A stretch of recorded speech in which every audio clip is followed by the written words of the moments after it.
Welcome to the Guys Unpacked. This is Dre. This is Rich, and we back. Another episode. This is what? Episode 3? Yeah. Episode 3, the Guys Unpacked podcast, season 3. As always, make sure that you follow us on all social media platforms. Like and subscribe. Click the bell for alerts. Ding, all right? ding. Dre. What up, what up? Next Wednesday. Next Wednesday. We're going to get this out the way right off the bat. Of course. So rewind. Next Wednesday. So we did one, and when I say we, it was me, Gary G, and Spring International. We did a rewind for Howard Homecoming Weekend. It was a vibe. A lot of people loved it. So they were like, y'all need to bring back another one. So we did, or we are rather. So next week, Wednesday, the day before Thanksgiving, we talk about Thanksgiving Eve. We're doing it again. It's going to be at the Mix Bar and Grill in Silver Spring. It's going to be a vibe.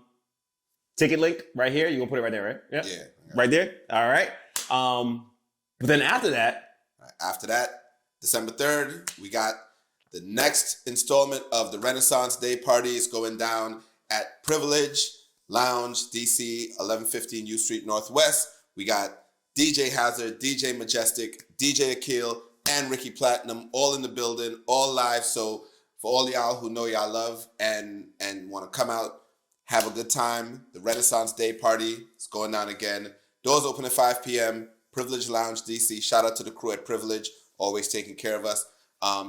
Click the link, therenaissancedc.com. If you follow any of us on social media, click the link in my bio. It's all the tickets, everything is there. Tickets, photos, videos, all that stuff. So, all that. Come support us. It's going to be a good time. All right. Now that the party stuff is out the way, because, Lord, we got a good bit to get into. We might not even get to everything at this point. The crazy part is we just recorded not even a full week ago. Yeah, a lot went down in a little bit of time, dog. Like I'm looking at everything. A lot happened in a little bit of time. So facts. All right. Update on Kyrie. He still ain't playing. Yeah, so he served his 5 games. Right. He served the suspension. Met with Josai. What's crazy about this is like Josai came out and said, I don't believe Kyrie is anti-Semitic, which I don't think anyone. No one believes he is. No one thought for a second that he was anti-Semitic. Not one person. Even at the beginning, it was all about not apologizing. All right. Right. We beat that horse to death last week. True. So if you've served your suspension, what is the problem now? Like at this point, y'all dragging it. It's because he black. I'm just messing around you. It's because they run everything, bro. No. I mean, honestly, I feel like it's such a hot button issue right now that the organization, they're reversing. They're going back on their word without saying it. Well, they didn't say it would only be. They said it would be at least 5 games. So they always had they always left it open, right, to go beyond the 5 days. And then, but they're talking about, he still has some work to do. I'm like, sure. I don't know what they want to do. That's what I'm saying. Like, okay, he posted something. He didn't apologize immediately. He didn't write the fucking book. He didn't make the movie. Right. Like y'all are really, really pushing it right now with this punishment. And part of the problem is I don't think they realize that, at least from my perspective, seeing some of the reaction, they're doing more harm than good in terms of bridging the gap. Like if you don't want these groups of people. Oh, they're creating a bigger fucking wedge. That's because now there's a lot of black people who are starting to kind of feel some type of way. Like it's targeted to the black people. Right. So you guys aren't helping bring the problem to a close. Right. You're actually making it worse. Like every game Kyrie sits out is like more and more people are a little bit more angry at it because it's like, all right, what more you want him to do now? Like now y'all just trying to make an example of us and yeah, but like it ends up being one of those is the juice worth the squeeze, right? Like you're trying to make a point, you've gone too far. It's like having a kid, right? Like, and it's like, all right, you did something wrong, I'm gonna take away your PlayStation. But instead of it being taken away your PlayStation for 2 weeks, because that's manageable, they can count the 2 weeks. They're like, I'm taking it away and I'll let you know when it comes back. At a certain point, it's like, well, fuck it. I might as well just wild the fuck out. I don't even know when I'm going to actually get my shit back. Right. So the other problem is, to take it even a step further, say you got multiple kids. Oh shit! Right, you do it to one. Good point. And it's like, okay, cool. He's in trouble, but now none of us get to play the PlayStation. Right. So now all the other kids are actually starting to get mad at him, at you. Like, you're creating a bigger problem. That's a good fucking analogy. You could have like really just solved this 5 games, call it quits, but then y'all came out with the list, and then like. And he's done. If I'm not mistaken, he's done all of this shit. I don't know if he's done.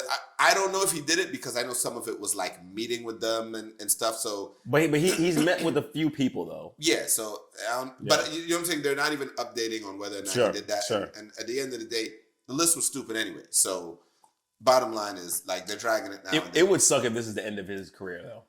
It won't be. I mean, it would suck if it was. When I say the end of his career though, it's like at a certain point, what team is going to want to touch him though? You know what I'm saying? A team will take him. A team will take him. He's too good, son. If this was NFL, I would be like, yeah, I totally agree. But for NBA, I don't know, man. Maybe there's so many dominant players that, not to say that he doesn't add something special to the game, but there's so many dominant players that like I just don't know he's too good. And if you have a team that just needs, like, because remember, he's still a superstar. Sure. And he's still exciting to watch. Without a doubt. So there's a team that would be like, I don't give a shit, dog. He's bringing people to the court to watch him play. So I don't care. Like, you know what I'm saying? Especially if your team doesn't even really have championship aspirations right now. Right. Like, if you know you kind of middle of the road, bottom of the pack, you're like, fuck it. I need people. What did Jon Stewart say? He was like, if you really want to penalize him, send him to the Knicks. And the Knicks will take him. That's why it's fucking funny. That's why it's funny. The Knicks will definitely take him. Dog, the Lakers will take him right now. Controversy and all. The Lakers would take Kyrie Irving. They can't because of salary cap. But you're right. They would take him today because LeBron would be like, please. Like who do I need to AD? Gone. Right? Gone. Who do I need to get rid of? So it's not. That's a good point. It might be the end of him in Brooklyn, but it's not the overall end of his career. And even on the Kyrie thing, dog. Like, I know this wasn't on the lineup, but your boy Ye still Ye, and dog. Like, I know. What do you do now? Because I stopped listening. I was like, I don't want to listen anymore. There was the beef with John Rappaport, with Michael Rappaport. Oh yeah, I saw that. Yeah. Then there was the. Okay, so let's pause there for a second. But still though, like the words he used, like, granted, we can take it in justice, like it is what it is. But when you say things like, you know, don't step foot in Chicago, right? The problem with that kind of language is there are people out there, are faithful Kanye followers that like could take that shit literally, and then if they see Michael Rappaport in Chicago attempt some shit, and like that's where it becomes kind of scary. And that's part of the problem with a lot of this Kanye rhetoric. Remember, like Keith Davidson started getting threats and stuff when Kanye was talking shit about it. And it's not like Keith Kanye.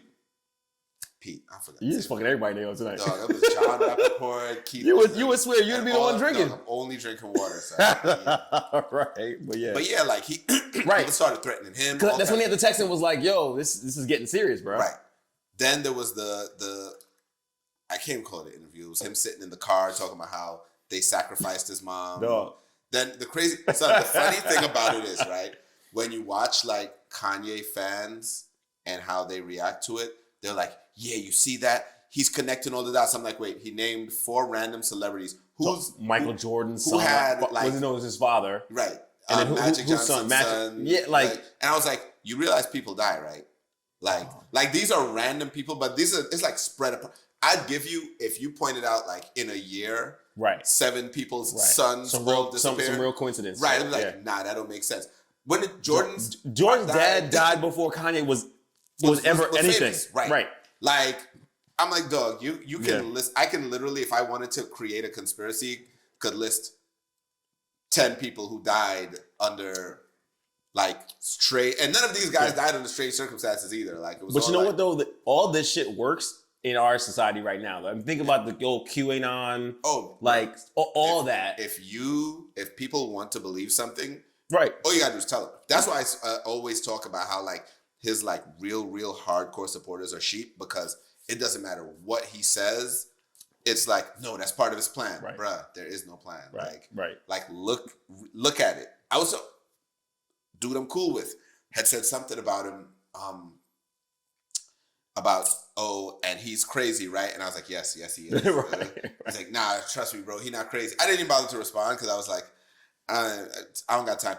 Trump supporters and Kanye supporters, I didn't even got time to go back and forth with y'all. So just, you got it, bro. That is my response all the time. Like, nope, you're right, you got it. And you already know, like Yeah. from group chats that we're in, like you already know that is the way I roll. Once I realized that's where you are, I'm like, we ain't gonna be able to have an intelligent conversation. Right. So and what is the point of me trying to convince you of something that you're not going to even remotely be open to that hearing? All the evidence is showing you. So I don't even have to, right? Because the evidence is showing you.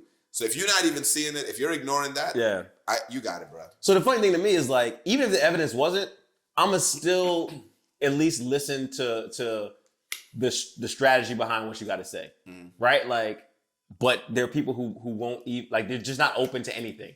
And at that point, yeah, you got it. All right. So still on entertainment, the GOAT, Dave Chappelle. Oh my God, yo, his monologue.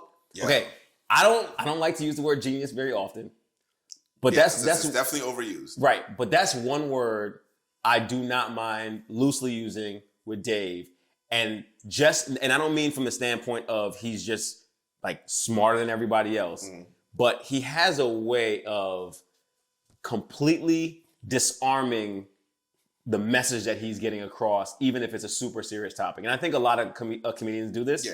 But he has a way. Best. Right. But he has a way of doing it where, honestly, I feel like people in even the groups that he'll be talking about, clearly not all, because some people are just sensitive. Right. Maybe butthurt about everything. But he has a way of doing it where even people in the group be like, yeah, you're right. You're right. This is funny. But here's the thing, and that's the thing about comedy. Like, if you know something is said about you that is said funny. Right. It's like, even like as Caribbean people, when we talk, like you'll have the Caribbean comics who will post like growing up in a Caribbean household, and it'll be like, they'll have some stereotype about the parents. Right. Like a slipper flying through the and we will look at that shit and laugh because we know, that shit is actually It true. happens. Right. So if you're telling the joke and it's funny and it's relatable, and it doesn't come across offensive either, right? Right. Like, well, and that's the problem, right? What people take offense at sometimes may not come across offensive to the rest of us. So he did his monologue, Saturday Night Live. Brilliant. Yeah, it was one of the best monologues I've seen on Saturday Night Live because typically they're not that long. Right. When you get people who aren't comics, they typically have to like use a lot of the other. Yeah, and and someone writes for them for that. Someone writes for them, and they have to incorporate a lot of the other comics the actual comics on Saturday Night Live. Right.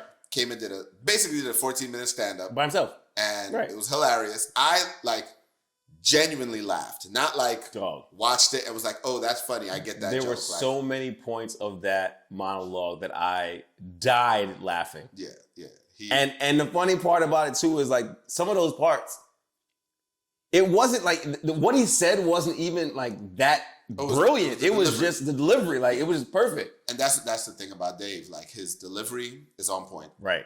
But remember, he was coming out on stage when he was basically appealing to fans about his contract and stuff. Yep. He would still throw some jokes in there, of course, but it would still be a great 8-minute listen, like as you're listening to it.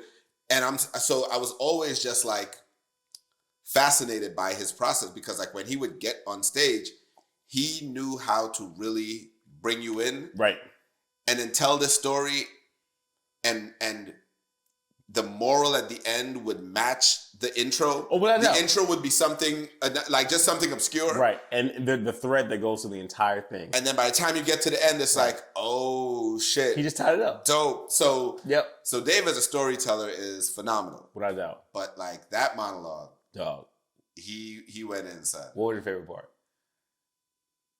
I had a couple, son. I had what do you call it? I had Kanye got in so much trouble, Kyrie got in trouble. That was by far my favorite part. Yeah, that one got me. The Melania jokes got me. There was a couple. I loved how he even characterized Trump.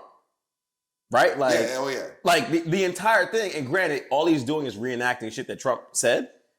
Yep. but doing it in such a way where I think when Trump said it, most people just become tone deaf. They're like, I don't care what he has to say. I don't listen. Right. Dave says it, and it's like, yeah, he did say that shit. Yeah. And damn, there's some value in what the nigga said. Like, oh shit, he might win. Like, this shit is scary. I didn't want to get. We gonna get to that. Of course. Yeah, but what's crazy with the Dave Chappelle monologue though is the anti-defamation. Dog, yo.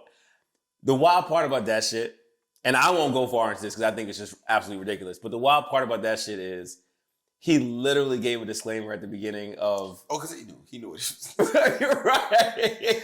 But like the way he did it, and also the way he delivered everything.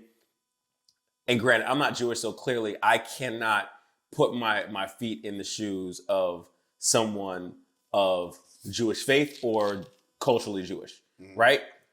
But I didn't think anything he said was actually offensive, right? It was to the point where I had to literally look up anti-Semitic because I knew what it meant, but I was like, but you had to see if I was like, maybe I'm missing something, dog.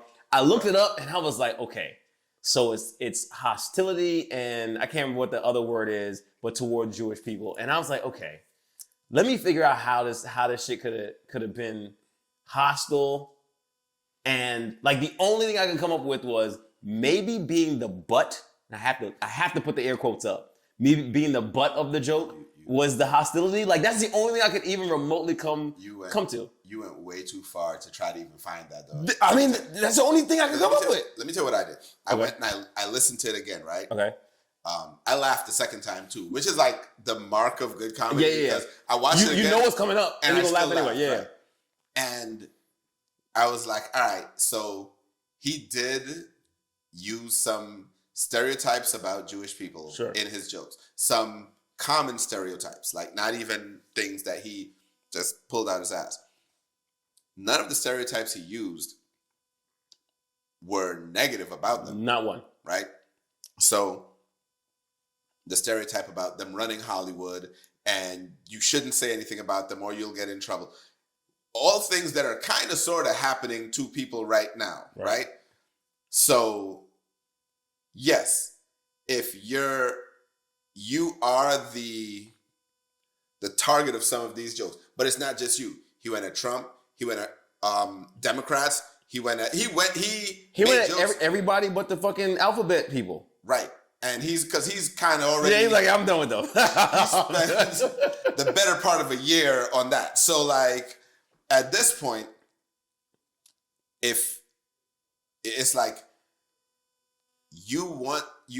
I understand that what has happened to you as a people has left this lasting trauma, but you can't always just be the victim in some of these things where it's like, this was not one of those times. Like, this was not a time when someone this was not hate speech. This was not like encouraging violence. This was none of those things. Like, if you want to go to like problematic statements, okay, even if you're going to say Kyrie posting that link, documentary, okay, that link had some things that documentary had some things that were false and actually potentially hurtful.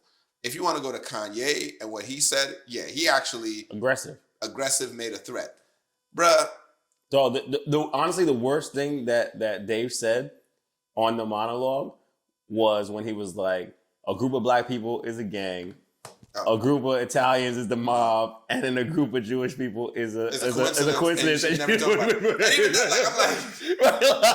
I'm like, yo, to take you really gotta stretch. You really have to want to be mad, to hear stuff like that and be like, oh, that's anti-Semitic. Because I'm like, is it anti-Semitic though? Because I think y'all are really overusing the terminology. Right. I could be wrong because it just sounds to me like, these were jokes, like. Right. And these weren't even negative or hostile jokes or jokes that encouraged or even painted you in a negative light.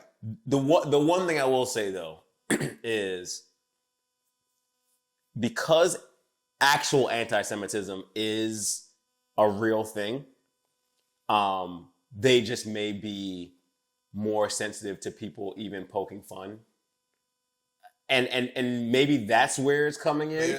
But I'm trying, bro. I'm trying. Like I'm trying to understand it. Doug, I'm like, not to compare trauma, but okay.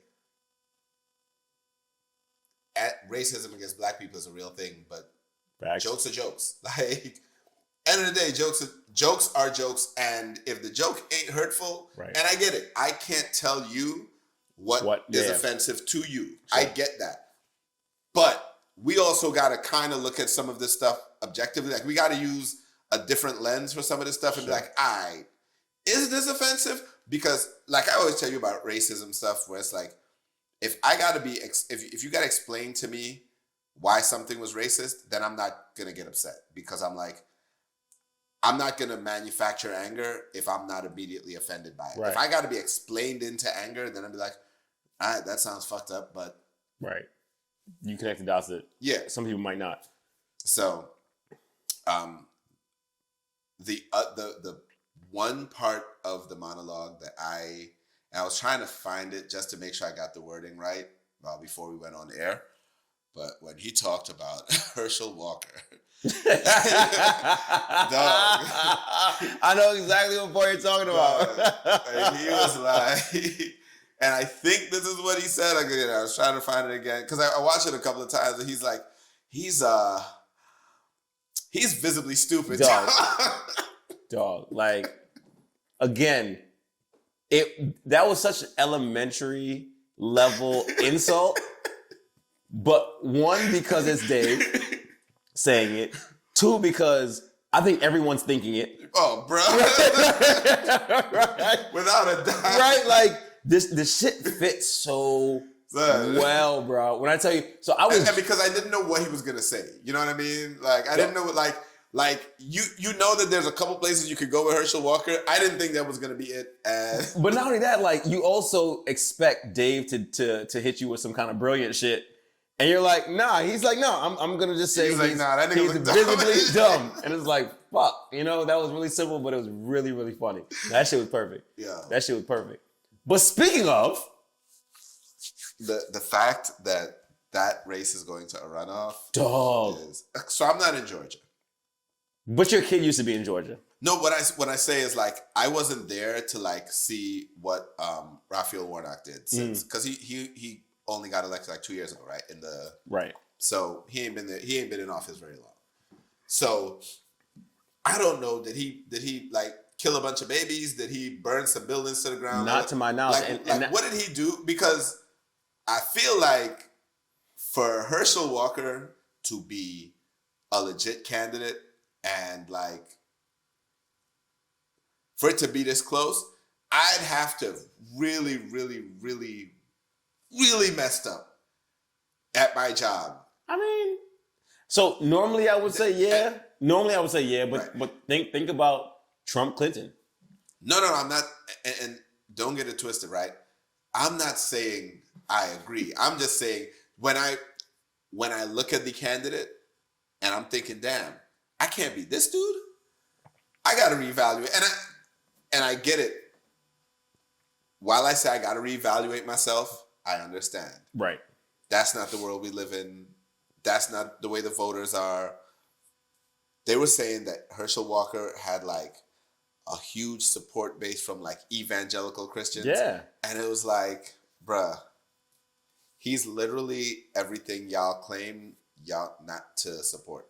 Right. But I'll say this though, right? So the same way how Dave could say that he's visibly stupid, and I'm not going to say this about evangelical Christians, but the link that I will put out there, though, is evangelical Christians tend to be really, really out there when it comes to their faith, which faith lacks logic, right? Like you can't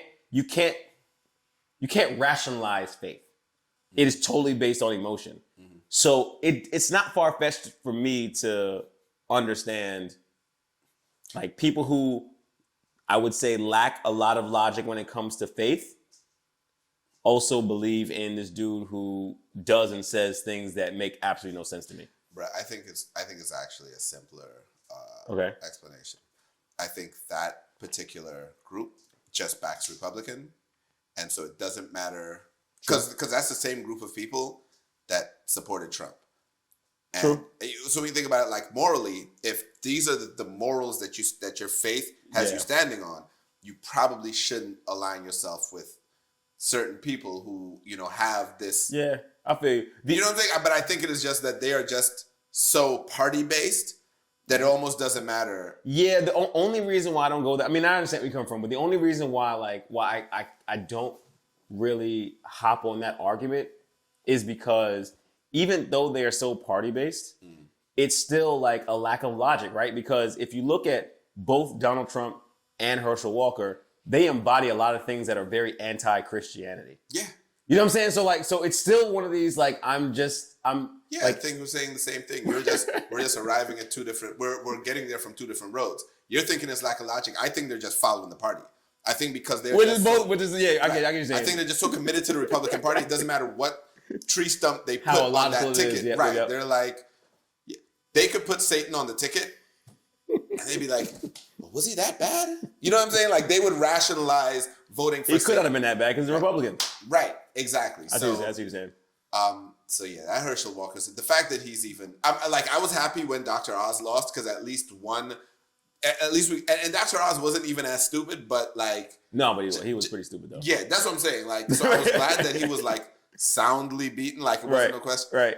And Herschel Walker might still lose because. But he might still win too. And that's the scary part to me, right? And what's even scarier is his opponent is actually outperforming him from a donation standpoint.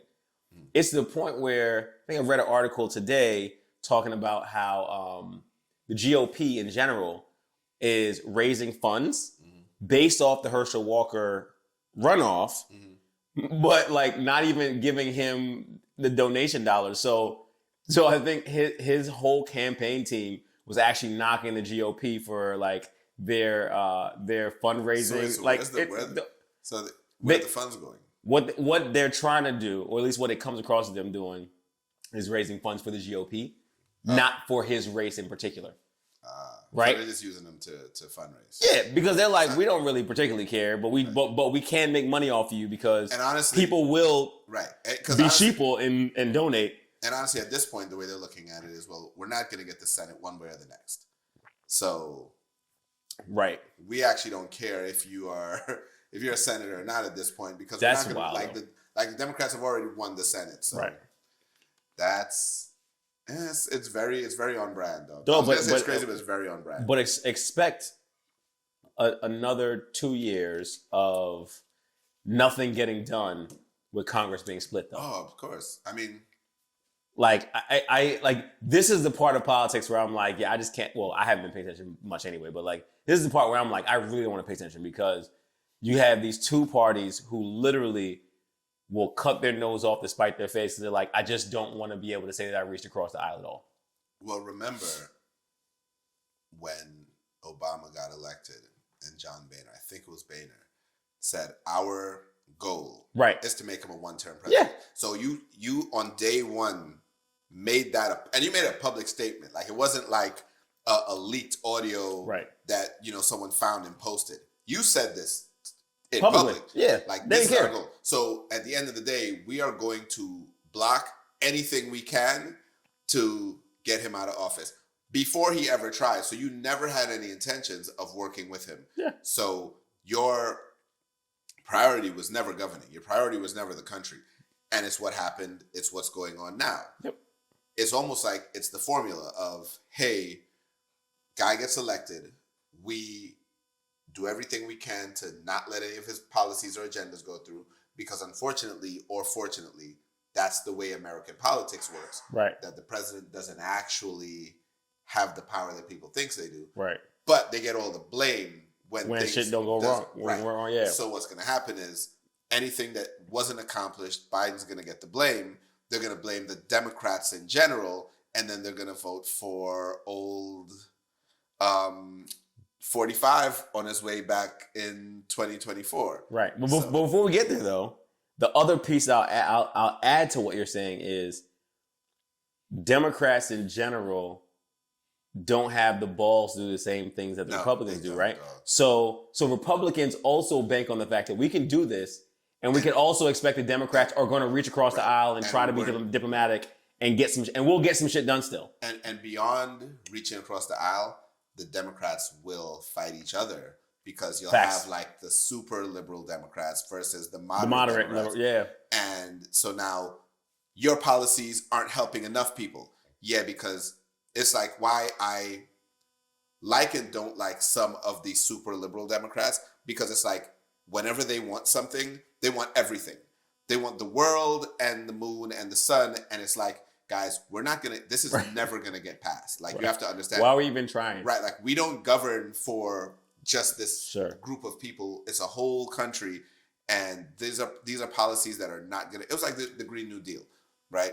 Like, okay, I'm all for climate change, and I mean, I'm a believer in climate change, and I'm all for whatever can slow that shit down.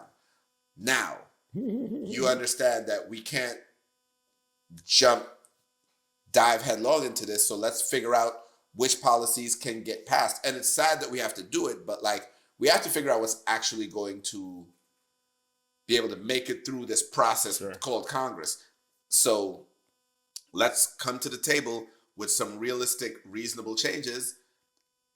But I'm not even gonna start because that is actually my industry, and I can talk about that shit for hours at a time. So we're not even gonna get into that shit with me. At least I'm gonna leave that one right there. We'll talk offline about that because. But even beyond that, right? Just anything, student loan forgiveness, stuff like that. It's like, okay, I can do X. Well, you should be able to do Y. Right. But X is not. Right. They are not going to approve anything higher than X. Right. And we don't have the votes to get anything higher than X. Well, we're not voting unless you can do Y. Right. So like, but I think that also plays a big role in why this two-party system just doesn't make sense in general, right? Because you have people who are on the ultra left proposing shit, people on the ultra right proposing shit, where honestly, I would say probably somewhere between 75 and 80% of Americans actually fall close to the middle. But because they have to choose a side, they tend to choose a side that has, whether it's the one issue voter, or generally something like I'm more fiscally responsible, or the place where I live, we don't really have that many social issues, so that's why I vote this way, whatever. But most Americans, actually most people, fall in a way more moderate place where they're like, I see value in both sides, but I'm not that far or that far. Like I'm close to the middle. I don't know if it's most anymore in America, because I feel like really I just don't. I used to. Okay. I feel like this last couple elections is really starting to skew my view. I think it's the squeaky wheels though, making just all the fucking noise. And you're probably right. But it's a lot of fucking squeaky wheels. That's what I'm saying. Like, yeah, it's plenty of them. So that's what I'm saying. Like, I don't know that it's 75% anymore, because I'm like, it's too. Because I feel like if it was 75%, we could probably drown them out. So that's the thing though. Like the 75% tend not to say shit, because you know what I'm saying. Like, I don't know about you, but like no matter who's in fucking office, my life is pretty much the same. Like, and I'll even go as far as to say, I probably benefit more when Republicans are in office and when they are running Congress than when liberals are, right? Now, I definitely vote more liberal leaning because I don't vote for me specifically. I vote for people who look like me, as well. Like, and I look at the greater good. Like, it's not just about me. Right. It's also like about some of the policies that you know that the party is actually championing. Right. Versus. Right. So even like student loan debt. Right. Right. I have none. Right. But I also understand college is super expensive. Right. So it's way more expensive now even than like when I was in school, and I was fortunate to get scholarship money, grants, all that kind of shit where I didn't have a lot to pay off. Who am I to be like, no, y'all shouldn't get this shit because I didn't get it? Nah. Dog, even when you look at something like healthcare, right? Right. And they're like, okay, we would like to be able to offer some sort of, we want to keep these costs low. We want to offer some sort of government paid healthcare, whatever. Right. Nope, because big medicine is going to lose too much money and they pay us too much money to keep them in business. So we are absolutely not voting. And that's really what it is. And we're going to vilify any notion that a free healthcare system could work, even though it works in several other countries. But we're gonna, it's always a funny argument or discussion when I get into it with people who are more right leaning, and they say stuff like, "Oh, I don't want to be Canada, or I don't want to be this place." I'm like, have you ever been to any of those places to see how their healthcare system works? Right. You know what I mean? Like, it's like, because I feel like these countries are still afloat. I'll even take it a step further, right? Like, it be people who could actually benefit from the shit more. That's exactly where I was going. Where are you going? It's not like the wealthy. I'm just saying people who happen to vote that way, right, but they've been brainwashed into believing that this would not work. And if we did this, the country would collapse. And I'm like, nah, I feel like there's a lot of countries that are surviving just fine. 100%. You know, and it's like, but you don't 100%. look outside of America, right? Because you believe that America's system is flawless. Dog, but to that same point, what's crazy is like the people who aren't even making the money who would affect their bottom line a lot, like they're the ones that are championing against it. And it's like, well, because one day I might be in that position and I don't want to have to pay that. It's like, but bro, like you gonna benefit from it now though. Like you would benefit from it then too.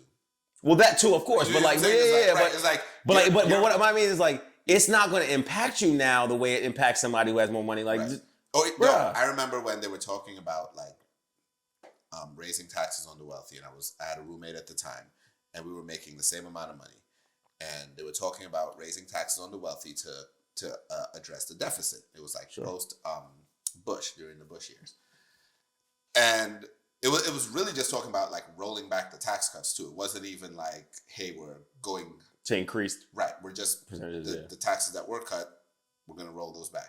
And he was like, man, that's fucked up, man. They don't realize the job creators are the ones that run the country. Like, why would you tax them? And I'm like,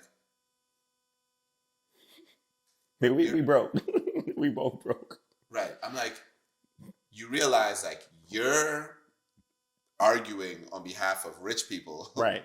Who are not going to recirculate any of that money into the economy.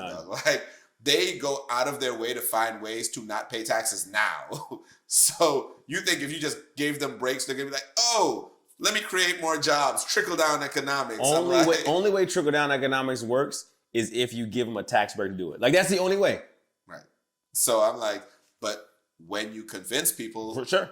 And you don't need to convince the rich people, you need to convince the middle class and the poor, of course, that we are each other's enemies. Right. So that we will fight each other. Right. While they are fine. Chilling. And the laws that are being written adversely affect the middle class and the lower middle class and even the upper middle class way more. But it is what it is. Like with the House and the Senate split, like you said, 2 more years where absolutely nothing gonna happen. And worse now because they know there's going to be an election year, like with the midterms done. So they really don't want any of Biden's agendas to get through. Sure. Because it was funny. I watched the thing.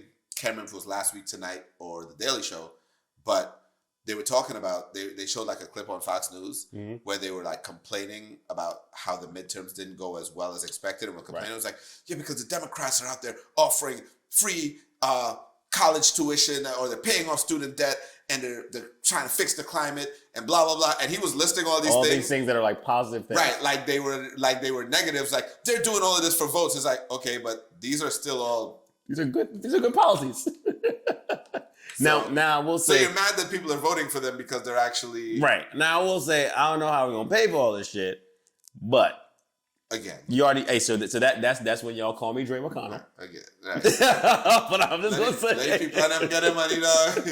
I'm not against it. Run the stimulus, dog. I'm not against it in theory. I'm against it in application. It's like y'all just be doing shit that doesn't make fucking sense fiscally. But I'm gonna keep my mouth shut. I'm gonna deal with it. Right. I'm gonna deal with it.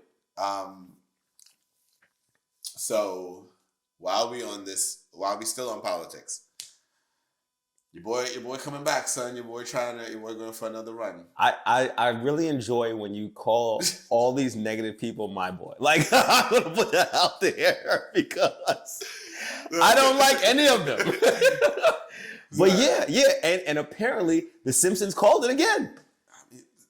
You know what's funny? I haven't watched the Simpsons in a while because I did see where they had the like Trump 2024s, but they actually made a joke they made a very meta joke about how they make predictions. Really? And yeah, so one of the one of the more recent episodes. I just happened to be scrolling through Hulu, and they were like, "Yeah, apparently we've been making predictions." And then there's something on the table. I can't remember what it was on the table. That's hilarious. But it was like a possible prediction for like the future. That's hilarious. So because I mean, it's a running gag now. So they were like, "Yeah, fuck it, let's lean into it." So,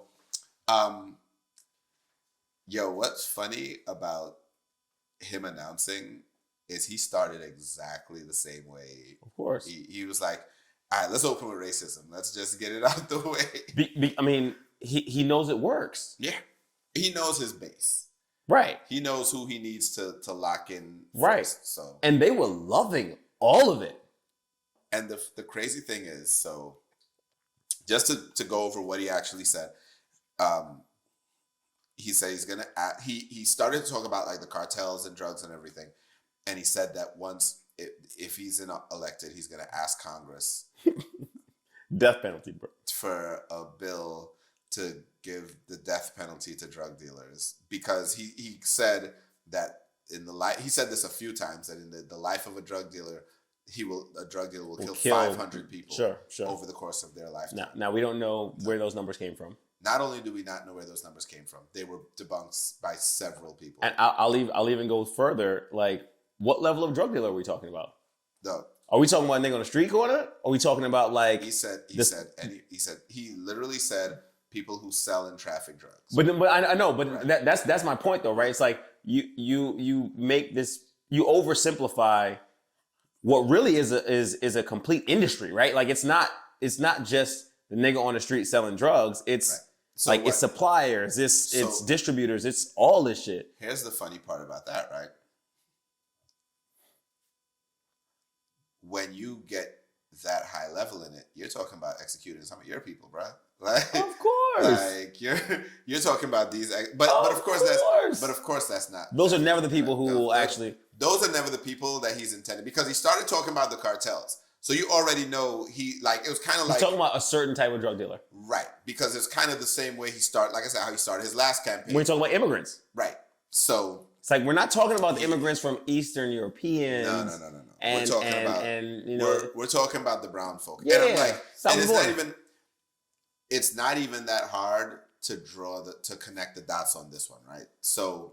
He's too simple to make it that complex. So he suggests that because they destroy families and do all this stuff, I'm like, okay, cool, sounds good, right? That they should get the death penalty. Now, first, like I said, made up these numbers. Sure.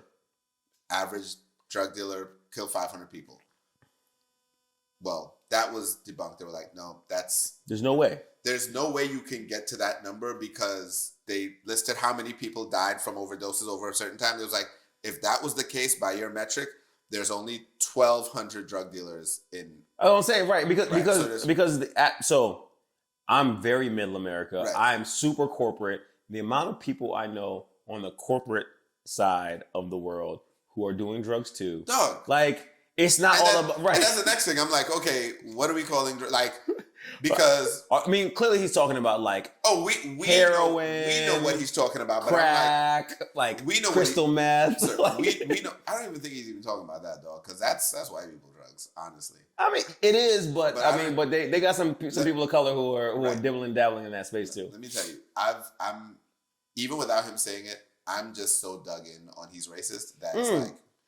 You can't convince me otherwise at this point. So I still don't think he's racist. Now I'm not. So let me not say that. Let me say I don't think he's racist. Because I think this is right. I think though he's worse than racist. I think that he's an opportunist, and whatever his fucking base is going to believe, which at this point is racism. So that's why I say, let me backtrack. He probably is racist too. Yeah. But the opportunist piece, like he's probably able, like if he saw that he would get a following by not actually letting his racism out, I think he would be like totally anti-racism. Racism. Yeah, I could see it, but I also think he can't help it. Oh, without a doubt, without a doubt. Because like if you remember, like he only got into politics when we had a black president. Without a doubt, he was cool with every Democrat and Republican president 100%. Prior And honestly, like when what we call now the exonerated five were like under like suspicion for doing he took out a full page ad about that. So yeah, so like I really need to stop saying I don't think he's racist, like because that's not what I actually mean. I know, right? Like my point is that I think that he just goes toward whatever. It's more of the opportunistic side of him that causes him to make those decisions. Right. But he just so happens to be racist as well. I will retract that. Yes. And what's funny is even so his justification for the policy of the death penalty, right, was so I went to China and I talked to the president over there and I asked him, well, why don't you have a drug problem? And he said, because, quick trial and then followed by an execution, right? Boom.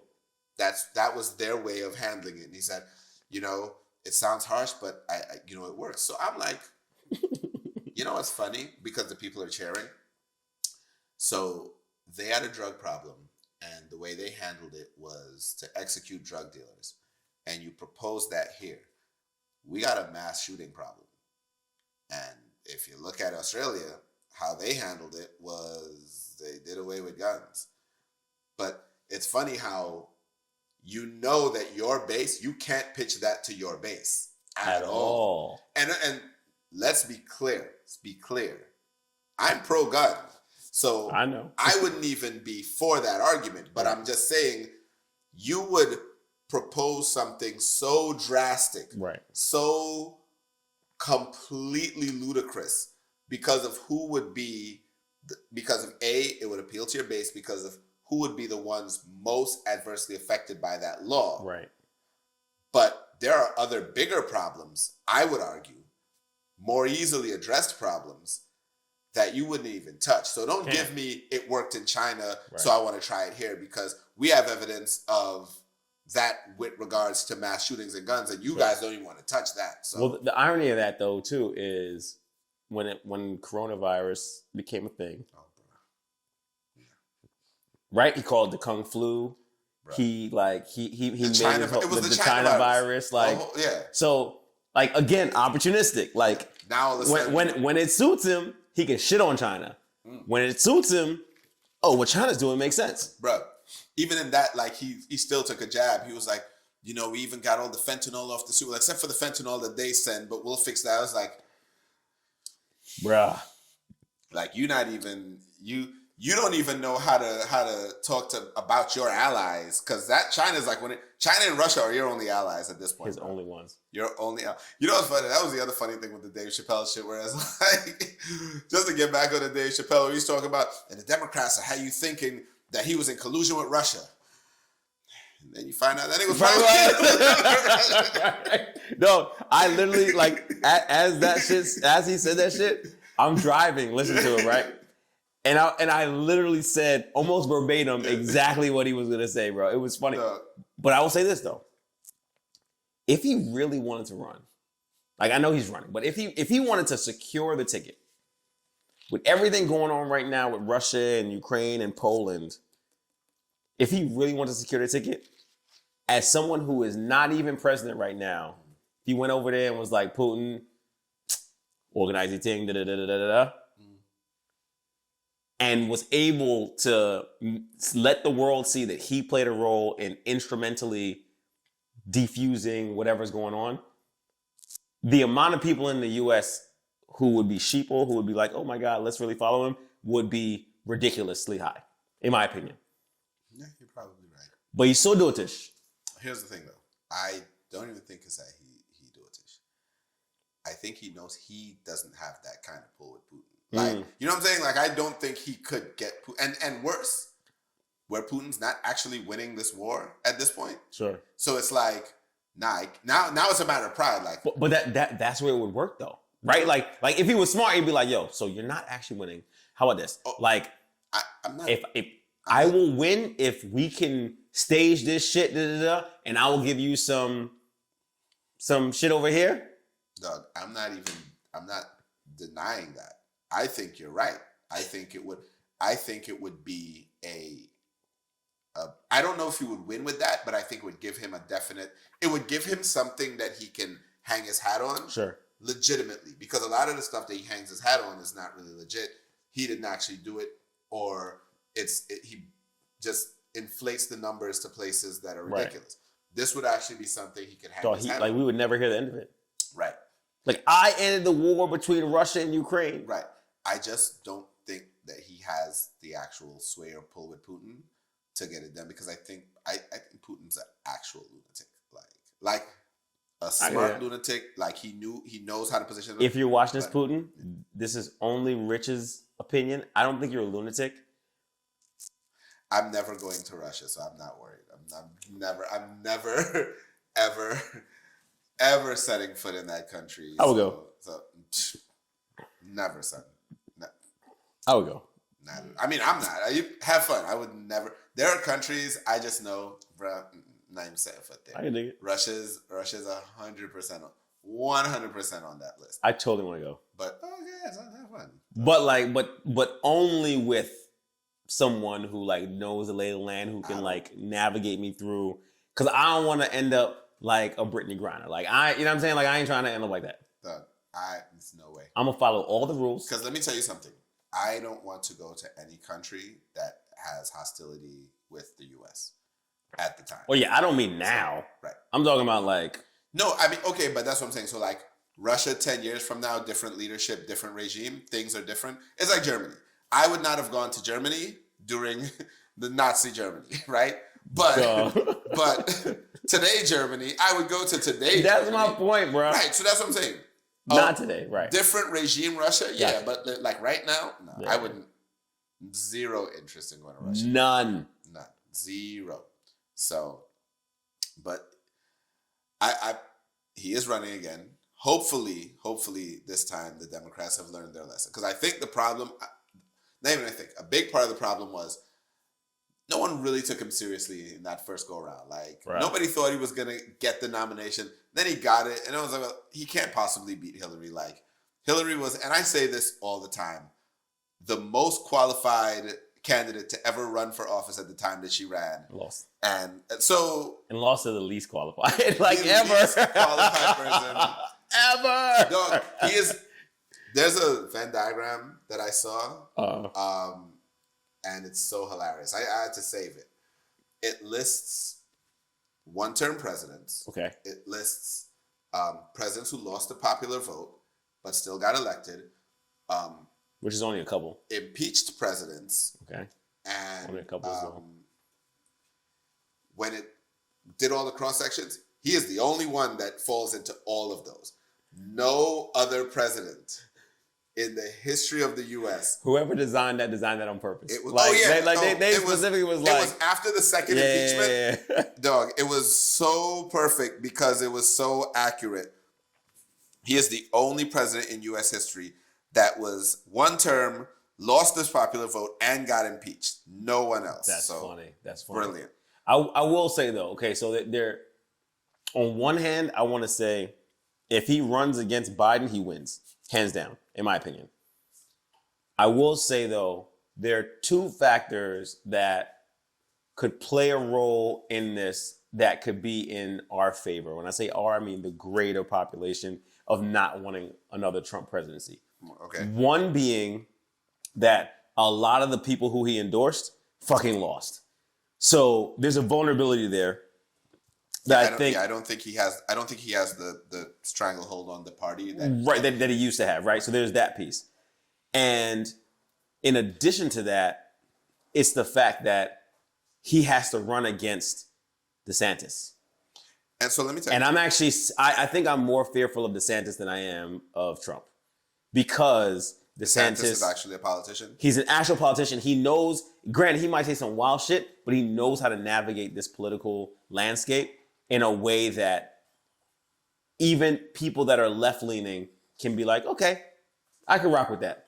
Here's where I'm less fearful of DeSantis. Okay. Right? Because I don't like him either. But so, to your first point, I don't necessarily think that if he runs against Biden, he loses. That Biden loses. Because I believe that he's so unpopular. Because remember, he didn't win the popular vote in his first go around, right? And it was a lot of like low turnout type shit. I think it doesn't matter who he's running against. The people that voted him out the first time are just gonna come back out like, no, we're not going back down this fucking road. Like, I don't care. I don't want to go through, because remember, that 4 years was fucking annoying, son. Oh. Like, it was just every week was a tweet. Every week was some new shit that's like, the fuck the nigga do now? So it's like, so I kind of feel like he's gonna have a difficult time no matter who he runs against.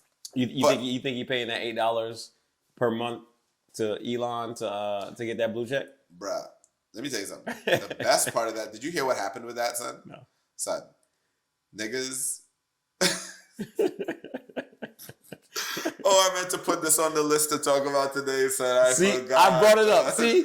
Yo, so after Elon did that, some nigga created a verified account for Tesla. It was like, are you serious? And started tweeting as Tesla.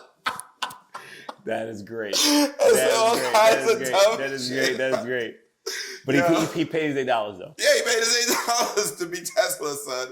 Yo, it was like, and all the jokes from all the comics was flying. It was like, okay, Elon took over Twitter, and I don't know what the fuck is happening over there. So did you see the video Elon talking about how like, yo, I'm overworked right now? Like, I didn't see the video, but I saw a clip of it, son. I was like, this is not even your bailiwick, bro. Like, why are you even rocking with this shit? Duh. Why did you buy this shit?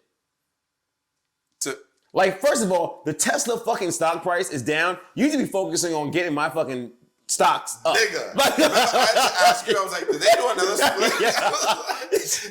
Yo, this nigga Rich sent me a text and was like, yo, did the Tesla stock price split? I was like, not that I think of. Like, let me go check. I saw the number and I was like, nah, it can't be that low. This cannot be their price. And it was. I was like, nah, this must be like a 4-for-1 split or some shit. They got it down here. Dog. Bruh. But then he bought Twitter and they literally said, yeah, you're paying 44. You know, this company's worth like 27, right? Yeah, we're paying 44 for it. Twitter, the thing is, like, Twitter has never made money. I was reading something about that where, like, even when Jack Dorsey owned it, like, it still hadn't been profitable. Of course. It's the same thing like fucking Netflix. Right. Like, they're very popular companies and they have a lot of potential, but unless you change the business model, it's not going to make any fucking money. Right. So even with him buying it, I was kind of like, why would you want to own this? When he tried to throw out the pay $8 a month for the verified piece, yes, there are a lot of people who would be like, oh, I want to be verified, but it automatically becomes uncool to be verified if everybody can be verified. Beyond that, I was listening to I think it was Joe Budden and we're talking about it, and here was the thing, son. The whole point of the verification is, so when you post something, let's say you're Adam Schefter, you're Woj or whatever, I know this is an official fucking, this is the source. You know what I'm saying? Right. This is coming from ESPN. This is coming from this person's page. So now I can take this and be like, oh shit, this trade is happening or whatever. That was what made the verification make sense. Like, I know this is coming from this. Not everybody's a fucking verified member because everybody has $8. Everybody got $8 a month. Like, crackheads got $8. Like, so fuck out of here. Now, the credibility of the sources just went out the window. And like you said, why would I need to be verified now if anybody can be verified? All being verified means is I have $8. That's all that shit means. That's all that means. It doesn't recognize me as a public figure. It doesn't. Nothing. So now, and like you said, like I told you, people are verifying fake accounts because I can make the account whatever the fuck I want. So Twitter is literally becoming a joke. Like, literally becoming a joke. He bought it, and in a month, it's become a fucking clown show. So. Well, because he just started doing dumb shit. Elon Musk is a brilliant man in general, right? Here's what I'm saying. I'm gonna push back, but I want to hear what you guys say. I'm just saying he's a brilliant man in general. What is why? Okay, what is the basis of him being brilliant? I feel like his business model for Tesla was brilliant. So he's a brilliant businessman. Yeah. Okay, because that's different than what you just said. But I think he's brilliant. But it is a form of brilliance. So I wasn't being specific. I think we have to be specific. Right. But the reason I wasn't is because I wanted to say he's not good at this shit. So that was going to be the follow up. Like that's why he's not brilliant. Right. No, I see. You know what I'm saying? Like, I see where you're coming from. He's not good like this shit. Because that's what I'll say. Like Donald Trump is a brilliant marketer. Right, like yes, people believe that he is worth more than he is because of right. So I do believe Elon is a brilliant businessman. Yeah. Because even Tesla cars, that wasn't his. He bought it. Right. Right. Like so, I think people think that he's a lot more brilliant than he actually is, and I think because of his success due to his business deals, right? Like people just start thinking, oh, he's gonna have it, and then he buys Twitter and it shows why, bro. But it's just saying like, okay, just because you're brilliant doesn't mean you're good at everything, dog. Right? And a lot of the time, being smart is recognizing, you know what, I don't know how to do this. This is outside so of my expertise, yeah. But let me hire some people to run it for me. Duh. Like I'm not gonna walk in on day one with a sink and say let that sink in. Like I'm not gonna get there on day one and fire like I ain't gonna lie, bro. Like, so I can say this now. I'll never talk about who I work for at the moment, but I used to work for Accenture, right? Like, he could have literally hired Accenture to be like, look, bunch of consultants, y'all got some brilliant people. Tell me how to make this shit profitable. Right. Give me 20 pitches and let's figure out which one makes the most sense, and we'll go that way. But no, he just decided to do it his way. But that's an ego thing too. Right. Remember, like right, but like true intelligence. Yeah, no, I'm not right, we'll be like, yeah, this to your point, like this is not really my thing. Not my wheelhouse. I need to go talk to somebody. I see where this could be profitable. Right. But I just don't know how. I don't quite know how. Yeah. I'm gonna get it and I'm gonna talk to some. In fact, before I do that, I'm gonna talk to the people to be like, okay, hey, if I does it even make sense? Right. Can I leverage this somehow? No. You're telling me I'm paying twice as much as it's worth? Bruh. You're telling me it's been up for years and still not profitable? Turn into a fucking Kanye, dog. Lost a Billy in a night.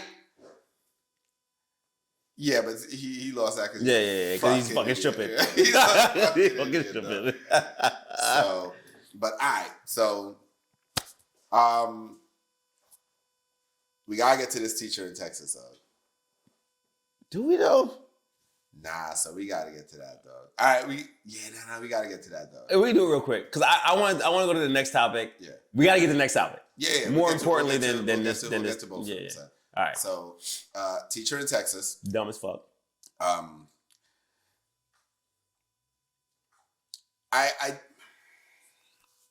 This nigga white boy is killing that food right now.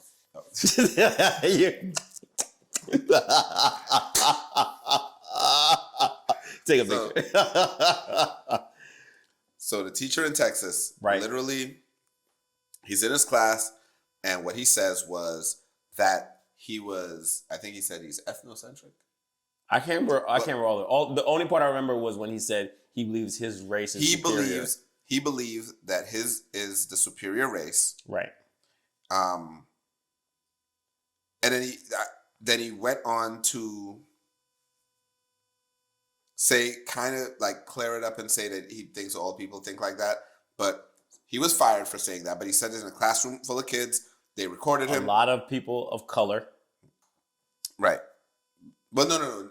He was saying like everyone believes. No, I get that. Right. I get that. But my point though is he's a white teacher. He's saying this in a setting with a bunch of people who are people of color. Like, this probably could have flown a little bit better if it was a class of white people. I'm not saying he would have gotten a true pass, but it might have been less disciplinary action if it was a bunch of white people. But go ahead. Right. So he even says, let me finish. I think everybody thinks that. They're just not honest about it. And he was fired. Because they recorded it. Thank fucking God. Like, he's literally responsible for, like, the advancement of children. Let me tell you though, son. Kind of to play devil's advocate, right? Okay. I could even see the point he was trying to make. And I feel like, no, you should never say that ever in front of kids, right? Even and there was a much better way he could have made the same statement if he was talking about. I can't remember if he said he was ethnocentric. I can't remember what he referred to himself as. But if it's about like pride in your race, right? For everyone, like I feel pride in my race, you feel pride in yours, or whatever. There's a much better way of saying, hey, I believe that everyone is proud of their race and their ethnic background, and everyone feels like that their race is the best. And you could have said that, and without saying yourself, because in reality, sure, I do think most people feel like I love being black, right? Right. So I do think most people feel like a certain set. Worse being Trini, like sure. But so here's the only thing, though, right? Mm-hmm. Like, I am proud to be black. Mm-hmm. I am proud to be Trini, to your point. But I do not believe that my race is any more superior than any other race. But that's not what I said. No, I know, but that's what he said, though. Right. That's my point. That's my point. Right. I think there was a better way sure. of saying what it sounded like he was trying to say. That motherfucker said white people are better than everybody else. And then y'all think the same thing. Like, so no. Listen, he's like, deep down in my heart, I'm ethnocentric, which means I think my race is the superior one. And it's kind of like... Then why y'all ain't winning in basketball? Here's the funny thing about that, right? Here's the funny thing about and the that, arts. Right? Like you're a teacher, so it wasn't like, I don't know, they didn't have what prefaced that statement, but I'm like, you had time to think about this. Bruh, like, he's been thinking about this. Right. So I'm like, you really just wanted to tell these people, like, this has been on your mind and heart to say, yeah, I believe my race is the superior one, because you've had time to... When you said that to yourself, you as a white man should have been like, nah, I can't say that. You know what I mean? No, but he really believes it though, right? But here's the problem with that, right? Like, I will also say that there are a lot of teachers out there who are not qualified to be teachers. And I say that because I'm pretty sure. So right now, like just a second ago, I pointed out some of the professions. I, loosely said, yeah, if y'all are the superior race, why aren't y'all better at basketball? Why aren't you better at the arts, whatever, right? Mm-hmm. But if we take entertainment out of it, there are a bunch of inventions of this world that we all use collectively that were created by people that were not white. No. You see what I'm saying? Like a lot of them. So if he was actually qualified to be a teacher, now I don't know what he teaches, but if he was qualified to be a teacher, he would also understand that, like that point right there, that I can't say that knowing that there's a shitload of parts of this world that make my life easier because it came from people that did not look like me. Here's what's funny, right? I had a friend who was, I would say she was very pro-black, but she was also a little racist. You can say that. She was. And she had this statement. So she is black. What made her racist? Oh, her hatred for white people. So so if you look at the definition of racism though, like then that she's prejudiced, but that's not racism. No. Because racist has to do with actually having influence over another people though. It does not. Okay. Not by definition though. Where's that definition? Because every time someone says, when you look at the definition, I ask in the same thing, they cannot find a definition that shows that right, racism is connected. Go into as we talk, I'm gonna just look for. Go ahead. All right. So. It was late. And she made a statement, and I always find it funny, but it was without me doing any research on it.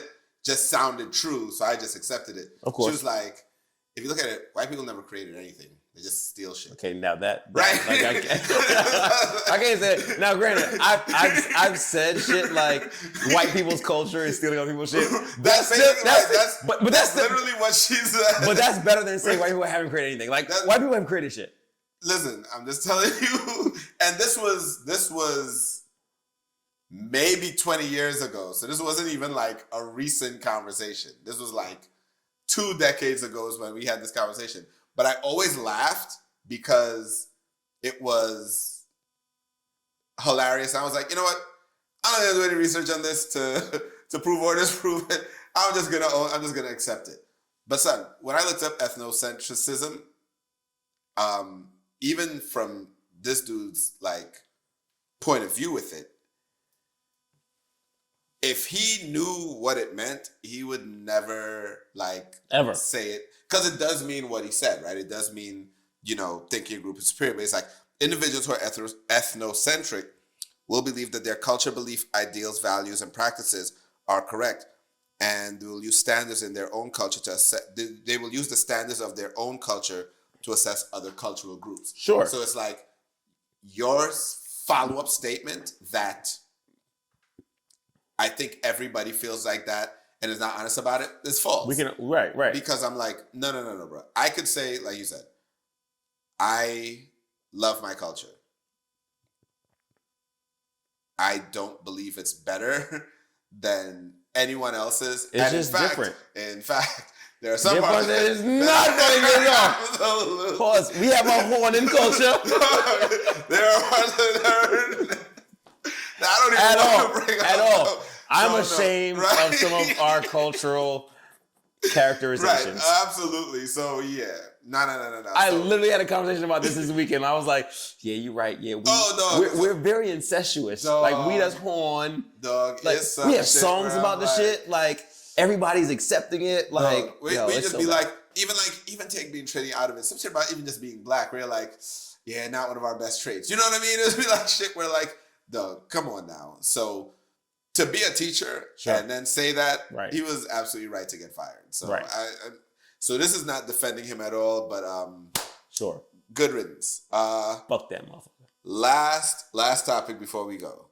Found this online today at Join the Movement on Instagram. They posted it as basically a video where a guy actually, my homegirl shared it. And she had like a poll of, do y'all actually do this? Okay. And I bust out laughing. I was like, yo, this is making it onto the podcast today. Sure. And she laughed too. I was like, but did you see the results? I didn't take part in the poll, so I couldn't see the results. But what was a story? It was in her story, so you had to actually click for you to see. She didn't post the results. She didn't post it. Okay, gotcha. Right, so I would have had to. I think you should do it real quick. Like real quick. I just want to see. Like, if I can find it. Right. So as you look for it, I will frame it. Okay. Right. So for you guys and gals watching, it's this guy who he says that he does a buffer date. And to define the buffer date, it's the date before the real date. So what he does is he'll take someone on like a coffee date. Essentially, he's just not feeding whoever he goes out with. And essentially, is to get to know the person just enough to figure out if he wants to spend more time with said person. Oh, I'm scared to see. I saw your face. What is the percentage? 80% said no, but 20% still said yes. That is problematic. But anyway, yeah. So he talks about going on this buffer date with this young lady. Again, buffer dates typically coffee. Takes her to, I'm guessing, a coffee house or somewhere that sells coffee, and she was hungry, but he made it very clear that he eats before he goes on a buffer date, so he's not even remotely inspired to go and eat. Homegirl was hungry. She ordered food. He didn't pay. She got pissed, and he's like, nah, but I don't do this. This is a buffer date, blah, blah, blah. So let's go into this Mr. Rich Logic. 20% agree with this. 20% said they're doing the buffer day. He actually, in the post, was suggesting. He was like, and this is something I suggest y'all do too. Now, here's the thing with the buffer date, right? The principle behind it wasn't all the way bad because it was like, no, listen what I'm saying, right? Mm-hmm. Why I say the principle behind it wasn't all the way bad, but you'll agree with me on this, right? Maybe. It was before you go on the actual date or whatever, to have interaction with this person, to get to know them, blah, blah, blah, right? I'm like, yeah, we couldn't talk on the phone for that. That's my point. That's what I said. Right. The principle of your buffer date. I was saying, yeah. Like, it sounds. I don't gotta meet you for that shit. Like, I will do that shit on FaceTime. Right. We talk a little bit, Are we cool? WhatsApp Messenger. And we're like, nah, you cool. Let's go out. So I'm like, Skype. why am I Fucking meeting you? Teams. Like, why am I meeting Zoom. why am I meeting you for coffee to determine if I want to then go out on a date with you? Bruh. Like, one, that sounds stupid to begin with. He's calling the first date a different date. Like, it's still a fucking date. Right. And that it's a date that you ain't trying to pay for. Like, you're not trying to spend no money. But bruh, like, okay. I'm gonna play devil's advocate here. Even if that's the principle, right? And let's say I agreed with going out on a coffee date with said young lady or young man, whatever floats your boat. You went on a date with a young man? Not me. Or But this is motherfucker right here, right? You went somewhere that sells coffee, right? Now, unless it's like you went to a restaurant that sells coffee and she ordered like an actual meal, that's a little different. But even then, still pushing it. You went somewhere that sells coffee. So we're thinking Dunkin' Donuts, Starbucks, Tim Hortons, something like that. I would probably say Starbucks, not Dunkin' Donuts. I don't believe, but you know what? But I'm just saying, right? Like the bigger point is the food that's being sold wherever you're buying coffee ain't that fucking expensive, right? Like, so if she orders food, it's probably a scone or a fucking breakfast sandwich that costs no more than $10. Nigga, buy the fucking food. No, but here's what I'm saying. You're making my point. He's literally trying to go on a date without paying. That's it. That's the whole thing. Then be a real nigga and be like, look, we're going Dutch on the first date, letting you know in advance. If that's not something that you cool with, let's not even go out on this buffer date. And so I think that's the whole because he mentioned something in there. I think about like, you know, normally I would have had a conversation to find out if they're cool with a buffer date. I'm like, like, dog, I'm not doing a buffer. Who the fuck? Like, I don't know one woman that would. Apparently, there's 20%. Well, apparently, 20% of dumbass guys that agree with this shit. But my point is, like, I don't know how many women would even be able to know what a fucking buffer date is to agree to it. Apparently, because he said the way he was suggesting it, it would seem that he's been on some of these before. Now, the fact that he's doing this means none of them have turned into relationships, apparently, or at least if they have, they haven't lasted very long. If he's still out here buffer dating, but like I said, I saw it and I was like, wait, this is what we doing now? This is what I'm about to say some fucked up shit right now, and I don't care. So, this is, in my opinion, the exact reason why I have run into the bullshit that I've run into when dating. Because the bar is so fucking low, right? Like, niggas that do this stupid shit make it seem like the bare minimum that I've done in the past looks amazing. And I don't really do bare minimum, right? Like, I still, like, treat people well. I truly believe this is the kind of shit that paints the picture that there aren't good guys out there, where in actuality, I think there are. Granted, there's still 20% that agree to this, but there's a lot of them that don't, and we're like, nah, I'll take care of the shit, but I'm almost certain, I'm gonna put my head on the block here, that 80% probably have to deal with unnecessary bullshit sometimes because women are like, I'm gonna hold on to you because I just dealt with a dude who tried to make me pay for breakfast at Starbucks. I'm just saying, right? But I think the problem is that so I don't tell people how to date, right? I don't care. If that's how you want to do it, do your thing. If that's what works for you. It seems inefficient to me because, again, I'm gonna get to know you. We're gonna talk a little bit first. And then, right. I can figure out if I want to go out with you through a couple of casual conversations and then we'll actually go out on a date. You know what I mean? Right. But the concept behind the buffer date just seemed grounded in a refuse, because even when he talked about how he eats first before he goes, I'm like, yeah, that just sounds like some I don't want to spend money shit. Which is fine. I'm not talking about your pockets, but like, take her on a fucking walk then. Like, you don't need to go anywhere that sells anything. Let me don't go suggesting that to people as an actual, like, legitimate, viable alternative to dating. Like, you do that, bruh. More power to you. Right, but this was poor advice to give people. Rich, I think you should take some out on a buffer date. Absolutely not, son. It's fucking stupid. Because that, and then it's even more a waste of my time because now I'm getting up, getting dressed to meet you somewhere to drink coffee and talk to you for 10 minutes. So I don't have any problem with coffee dates. Like, no, but that's what I'm saying, right? Like, it's like if that's where we are and that's where like we feel comfortable. Right. Say we just met and you don't want to go out on a date yet, but right. you're like, hey, I'll meet you for coffee somewhere. Sure. Cool. You know what I'm saying? It's still my treat though. I got $20. Right. And even beyond the treating aspect of it, like this is not my interview of you to decide. This is a date. Like we kicking it, we chilling. It's our first time hanging out. Right. That's it. Like it's not the let me see if we going. No, it's just this is what was comfortable for both of us. It's probably what worked best with our schedule. I've done that where like, look, we both are busy or whatever, but look, this afternoon I'm free if you want to hang out. Cool. Right. But the concept of the buffer date is retarded. He's a fucking clown. It's stupid. I told someone I wasn't going to use that word anymore. So. What, clown? No. Started saying another word. Started with an R. So. Oh, good for you. Yeah, I know. I'll say it. He's fucking retarded. Like I have no problem saying this shit. I've decided. Sorry to anyone who has an actual child or family member who's no, we're not going to say that word for that. Who is disabled mentally or anything like that. When I say retarded, I'm not talking about that. I'm talking about him being a fucking idiot. So yeah. That was a disclaimer. That was like me saying, I stand against anti-Semitism. On that fucking note.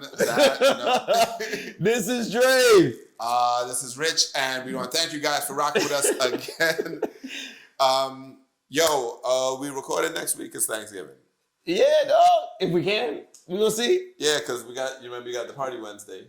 No, we're not gonna do it on Wednesday, but we can do it on another day. All right, we're gonna see what we can do. Look, white boy face. White boy's like, yo, the studio is not available. Right, the studio's like, are y'all? Don't worry, we're gonna bring leftovers for you, white boy. So we may or may not have an episode next week.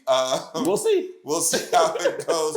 Until then, make sure you follow us on all social media platforms. Like and subscribe. If you have any topics you want to hear us discuss, feel free to slide in the DMs. Send us an email, let us know. Don't slide in my DMs. And if not next week, the week after, we will be back. For now, we are out. Boom. If you enjoyed this, make sure you check out all our full episodes on YouTube at Guys Unpacked. Also available anywhere you get your podcast, and follow us on all social media at Guys Unpacked.